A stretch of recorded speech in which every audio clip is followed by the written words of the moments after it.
নিজের পাগলামিকে প্রশ্রয় দিন। মূলত ওটাই আপনি। আর বাকি সব অভিনয়। যাদের মাথার উপর ছাদ বলতে আকাশ, আগামীকাল কি খাবে তারও কোনো নিশ্চয়তা নেই।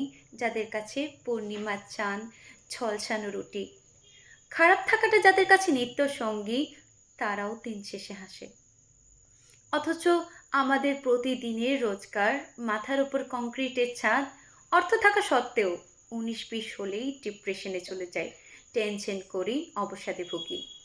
প্রাচুর্যে ভরা এই জীবনে সব কিছু থাকা সত্ত্বেও যখনই মনে হবে আর বাঁচতে পারছি না, ঠিক তখনই খোলা আকাশে চলে যান, হুট করে কোথাও বেরিয়ে যান, প্রিয় মানুষদের সাথে কাটানো স্মৃতিতে ডুব দিন।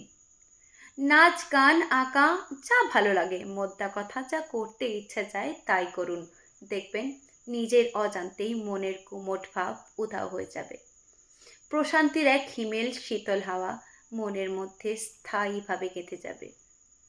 বেঁচে থাকুন কর্মের মাঝে, নিজেই নিজের মন খারাপের ক্যাপসুল হয়ে।